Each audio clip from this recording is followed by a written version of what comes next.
सहनशीलता पार करती है सीमा, तो सीने में सागर सा तूफान होता। मदिरा से बढ़कर नशा मद की होती, स्वयं से परेशान इंसान होता। कदम लड़खड़ाते हैं जब बेखुदी में, तो खुद को संभलने की कोशिश न करता। भस्म होता है वासना की अग्नि में, कुल की बनिया बरू से न डरता। एक तर्ज बात, एक बात कहूं सजनी, एक बात कहूं सजनी, गठिया ले चुनरिया में। एक बात कहूं सजनी, गठिया ले चुनरिया में। एक बात कहूं सजनी, गठिया ले चुनरिया में।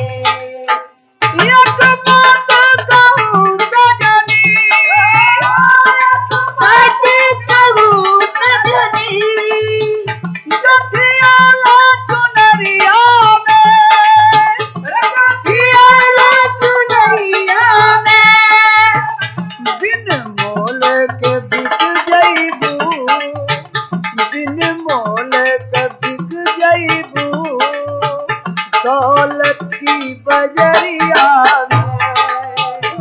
दिल मोलक बिक जइबू,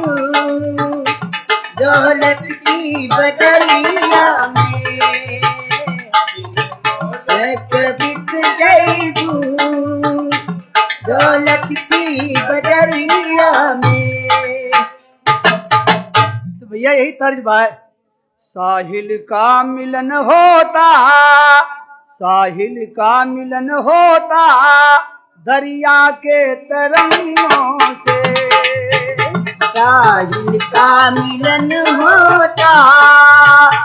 दरिया के तरंगों से। साहिल का मिलन होता, दरिया के तरंगों से।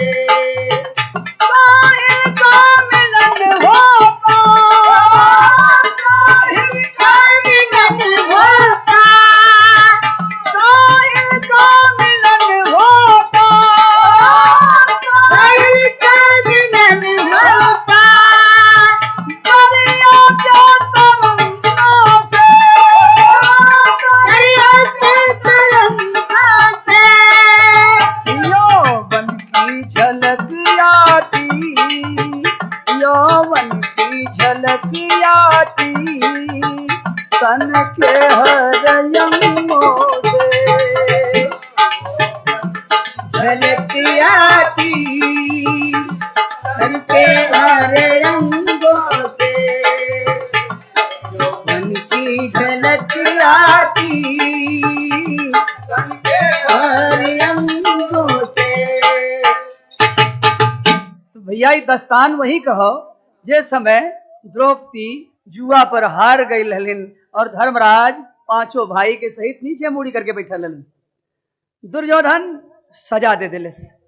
12 साल वनवास और 13वां साल गुप्तवास। अगर 1 साल के अंदर पता लग जाई 13वां साल, तो फिर से 12 साल वनवास रहे को हुई। तो पांचों भाई अपन नाव गांव देश वेश बदल के शिव के समय बितावे बदे राजा विराट के नगरी में पहुंचलन। पांचों भाई पंडोसन, पांचों भाई पंडोसन,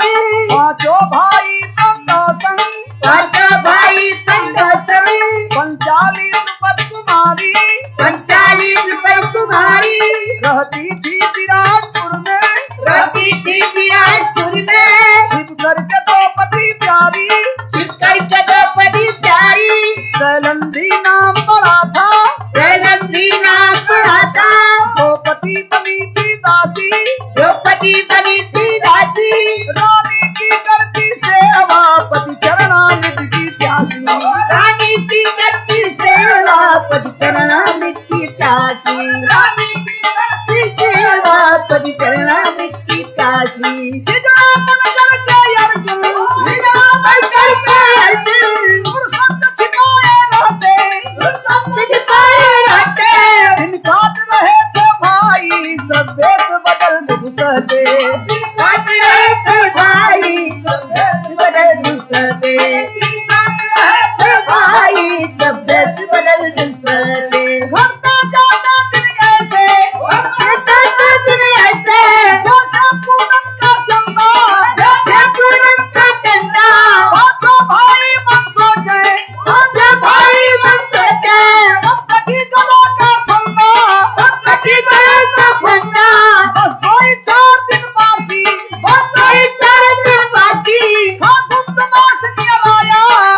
विराट आया कांटों में खिली कलिका, खिली कलिका कांटों में खिली कलिका, खिली कलिका गिर जाती है भृंगों से, गिर जाती है भृंगों से है खुदा तू बचा लेना फल तूर लफंगों से, तू बचा लेना खल तुरल पंगों से खुदा तू बचा लेना खल तुरल पंगों से तो भैया 12 साल तो बीत गए, लेकिन 13वां साल पांडव लोग बड़े मुश्किल के साथ बितावे लगलन। राजा विराट के नौकरी करे लगलन। धर्मराज राजा के दास बन गईलन, द्रौपदी रानी के दासी बन गईलिन, नकुल सहदेव के ड्यूटी लग गई, एक जने के गौशाले में, एक जने के घोड़शाले में। अर्जुन 12 महीना बदे हिजड़ा बन गईलन। भीम का ड्यूटी लगल भोजनालय में रसोइया बनावे का। 4 दिन जब बाकी रह गए तब राजा विराट का साला कीचक अपने बहन और बहनोई से मिले बदे आयल। जे समय बहन से मिले गए रनवासे में तो द्रौपदी के देख के कीचक एकदम मदांध पागल हो गए। शराब के नशा में ओकरे समझ में नहीं आयल ई के हो। अपने बहनी से पूछलन कि बहनी के है? कहें भैया हमार दासी है, इनसे बोलिया मत, इनके संगे 5 ठे गंधर्व भवन। लेकिन मना कैले पर भी द्रौपदी जब दोपहरिया में छुट्टी लेके अपने कमरा में गईलिन है तो कीचक द्रौपदी के कमरा में शराब के नशे में घुस गए और कहलस कि हम यहाँ तोरी यहाँ आइल है आनंद लेवे। तो कवि के लिखे के पड़े तर्ज बा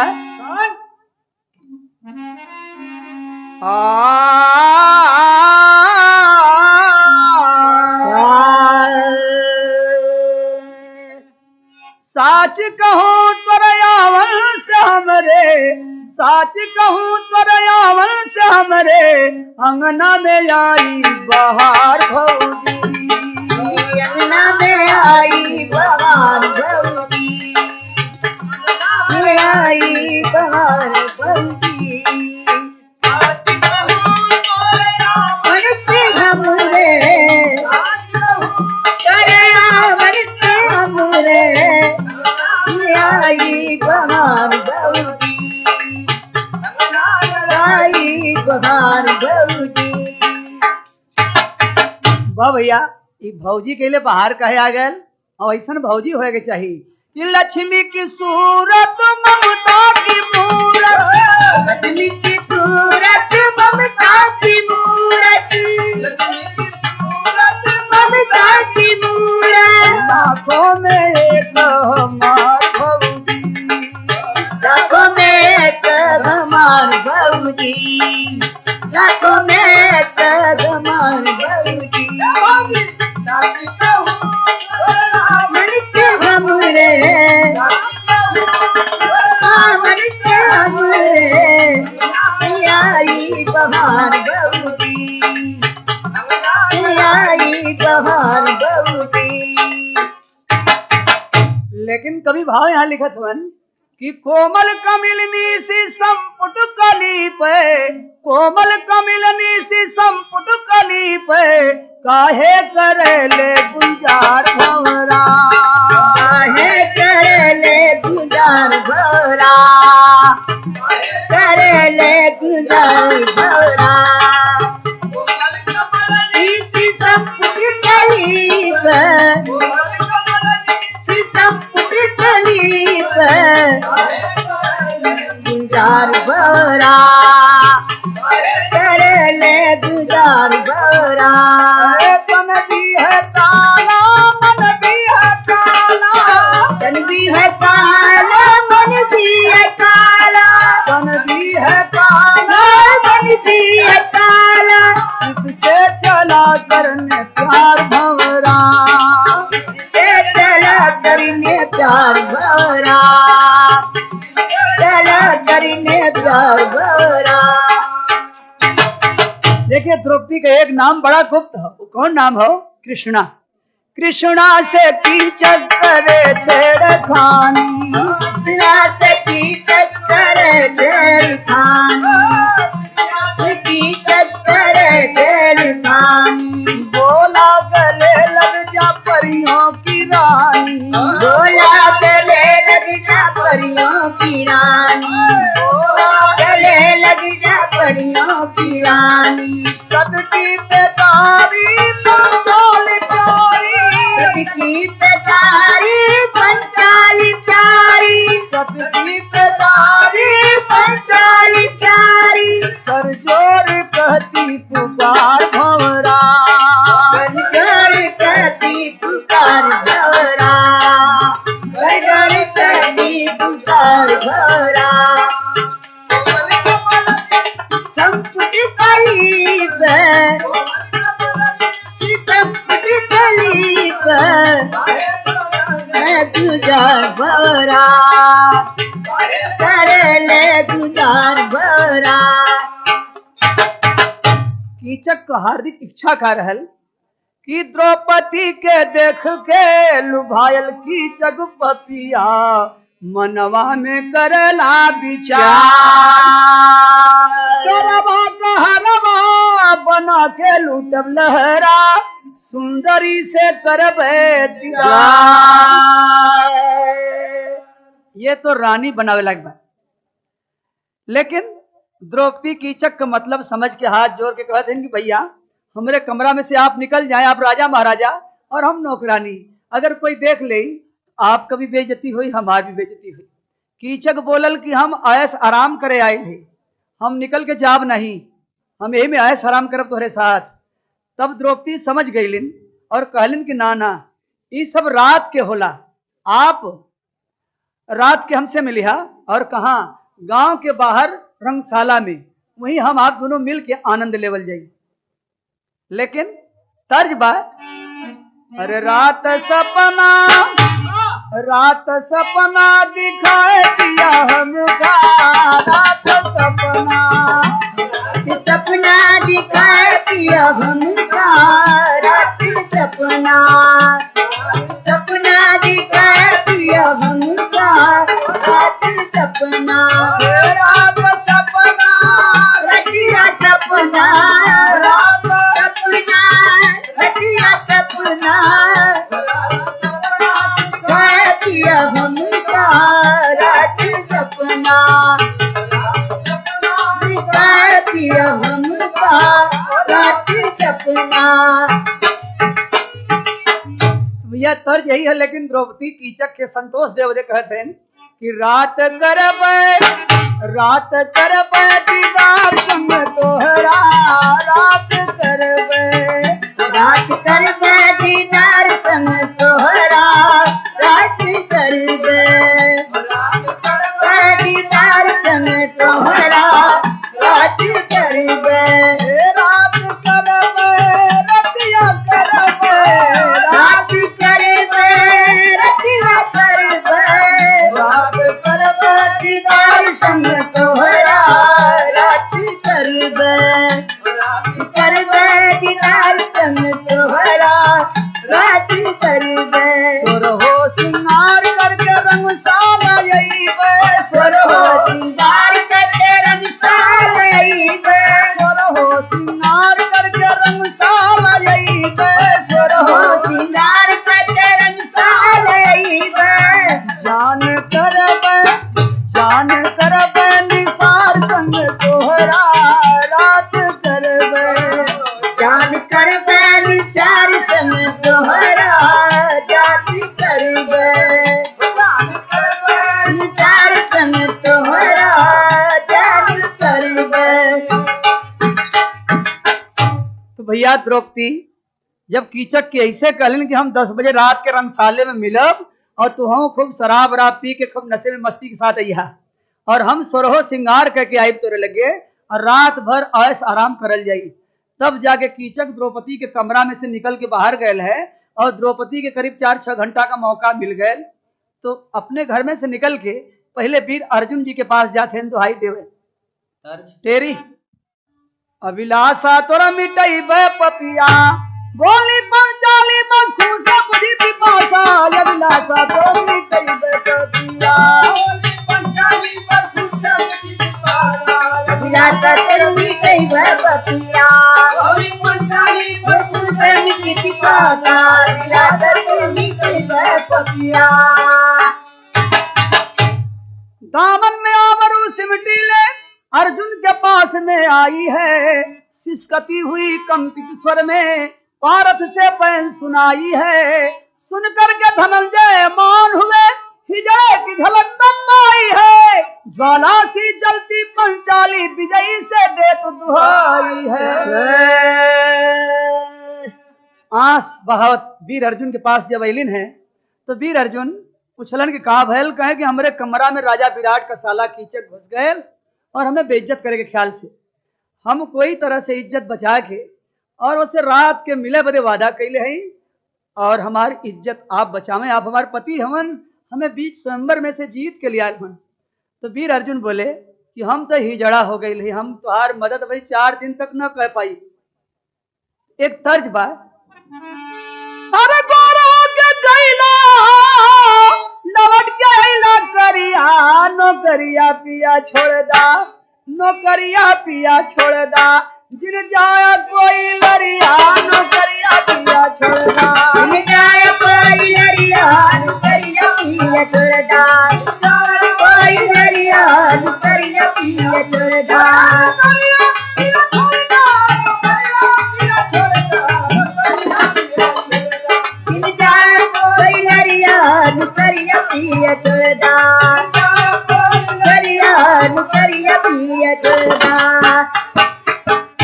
भैया यह तर्ज बात वीर अर्जुन के द्रौपदी फटकार रहल हैं कि कमल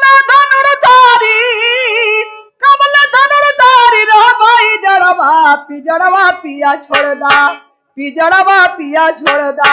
फिर उतराया खड़वा पिया छोड़ दा फिर उतराया खड़वा पिया छोड़ दा खड़वा पिया छोड़ दा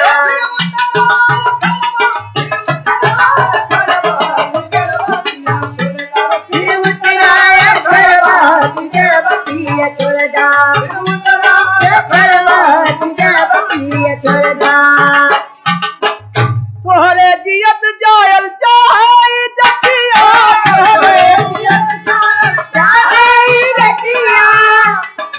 इज्जत बदे मोल लैला विपतिया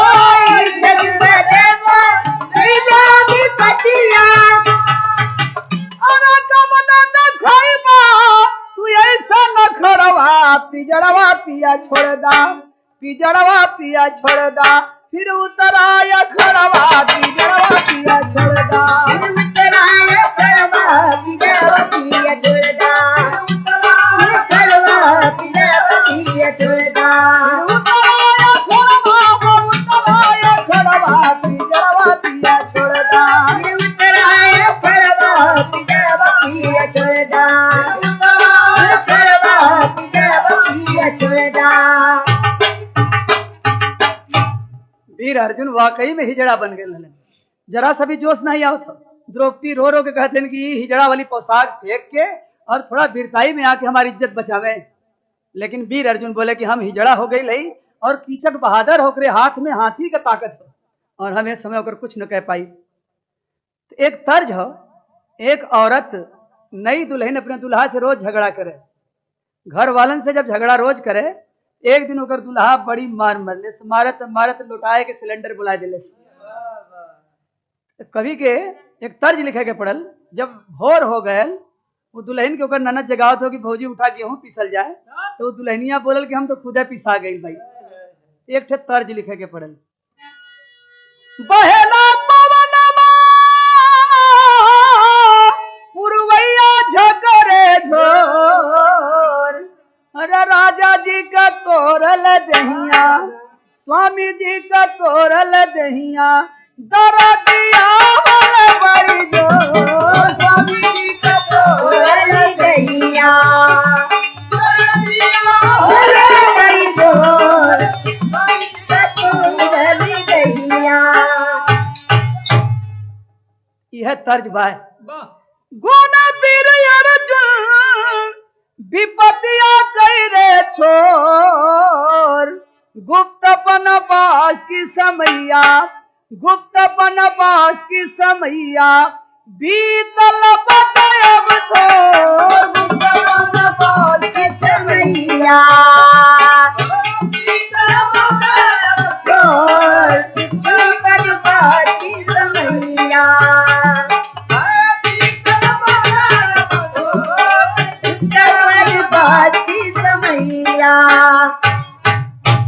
चुप लगा गई न वहां से द्रौपदी रोत रोत कहा जाते हैं कि धर्मराज पास गई हो मौन भइले धर्मराज पास गई हो मौन भइले नकुल सहदेव भी मदद कुछ ना कइले द्रौपदी के महला नयनवा से लोर गुप्त बनवास की समैया गुप्त बनवास की समैया इज्जतिया जाओ चामोर गुप्त बनवास की समैया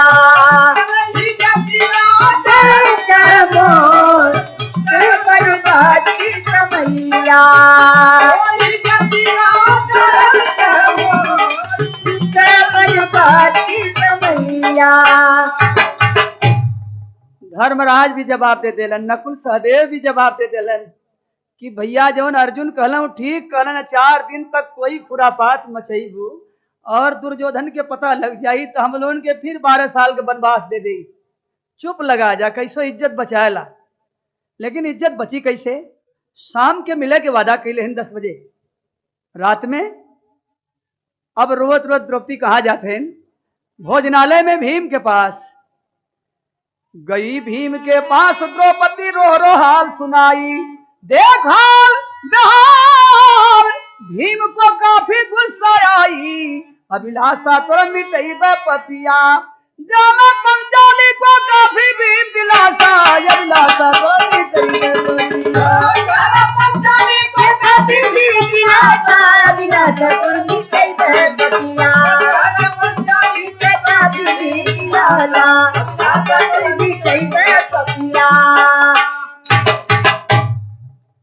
भीम के पास जिस समय द्रौपदी गईलिन है आंख में आंसू देख के भीम लाल हो गई और कहलन कि ऐसा पैदा हो गल तोरे ऊपर आंख उठा दिलस के तुहार कुछ कह दिलस कि तू रोवत हमारे पास अयलू है बोलत द्रौपदी कहे कि महाराज हमरे कमरा में राजा विराट के साला घुस गल कीचक और हमारी इज्जत आपके हाथ में हो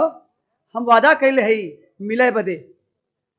कहे अर्जुन के पास गईलू कि नहीं कहे गईली तोरे चारों भाई के पास गईली लेकिन सब कोई जवाब दे दे अर्जुन कहना कि हम हिजड़ा है तरग रग रोमांच क्रोध इज्जत का बोध हुआ कहते विचार भीम आबरू बचाऊंगा छोड़ूंगा अंग अंग करके अपंग नंग नीच कीचक तुमको हमपुर पठाऊंगा धिक्कार प्रार्थना भिजा जरदास किया अपने को बातों नहीं अब छिपाऊंगा बड़े गुप्त बात भले और बवाल का अपना कमाल ली तुझको दिखाऊंगा दिखाऊंगा दिखाऊंगा दिखाऊंगा अरे आ गई रे क्रूर कामी तोर मऊतिया आ गई रे कारी तोर मऊतिया आ गई रे क्रूर कामी तोर मऊतिया कामी तोर मऊतिया आ गई रे क्रूर कामी तोर मऊतिया क्रूर कामी तोर मऊतिया साड़ी पहन भीम बनल जनाना साड़ी पहन भीम बनल जनाना आया रंगशाला में कीचक दीवाना आया रंगशाला में कीचक दीवाना सकता दुनिया शर्माए गई रे क्रूर कामी तोर मऊतिया आ गई रे क्रूर कामी तोर मऊतिया गई रे क्रूर कामी तोर मऊतिया। भीम गौने वाली दुल्हन बन गईलन और जाके रंगशाला में बैठलन द्रौपदी के एक कोने में बैठा दिलन कि हमारा तमाशा देखिया जब कीचक शराब के नशे में लड़खड़ाट पहुंचल तो भीम का घूंघट पहले ही खोले चले सोचलस कि यही द्रौपदी है और भीम घूंघट को लुग्गा दांते से दबा ले कीचक कहत बा अरे तारा घूंघट कीचक काला जालू प्यारी सुंदरी तारा घूंघट कीचक काला जालू प्यारी सुंदरी बरबर तुहार दुल्हा का शर्मालू प्यारी सुंदरी बरबरदाई दुल्हा का शर्मालू प्यारी सुंदरी प्यारी दुल्हा का शर्मालू प्यारी सुंदरी प्यारी सुंदरी वो सुंदरी प्यारी दुल्हा का शर्मालू प्यारी सुंदरी का शर्मालू प्यारी सुंदरी गौने वाली दुल्हन जैसे नखड़ा भीम दिखावे हो और धीरज धर के मदांग की चक्के काफी ललचावे हो कीचक बोला कहमाया के जानू प्यारी सुंदरी वो सुंदरी आवा गले लगाई गाजरालू प्यारी सुंदरी गले लगाई गाजरालू प्यारी सुंदरी लगाई गाजरालू प्यारी सुंदरी अरे तेरा भाग्य संगे में सियार कैसे जुझिए जान कर न मोह जे करे ताकत का न था अग्निया बदनिया में फैली सड़िया उतार फेंके भी देखते झुरा गल की चक्के बदनिया बोले भीम आवा पुजाई तुहार भीम लतिया में फुटबॉल सालों का में मारे भीम कीचक तब चिल्लाया है भंग करके चौराहा ऊपर भैले खुश भैली द्रौपदी कहली बाहबा भीम कीचक के मारते मारते ले गए राजा विराट के चौराहा पर और कीचक बोले कि महाराज हमारी जान छोड़ दे हरे से चल जा। तो भीम कहत हवन अरे पर भर गया भीम से न कुटाई कहू ले जाई बहनी और विदाई कहू दाई वाली और कभी दाई कहू वाली और कभी दाई कहू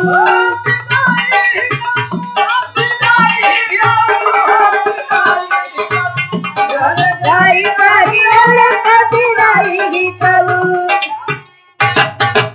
मार मार की चक्का भीम कुल चमड़ी लिया वो चारी हो बज गई इज्जत सती द्रौपदी पांच पति का प्यारी हो पाहुर बहनी और गाना भुलाई तो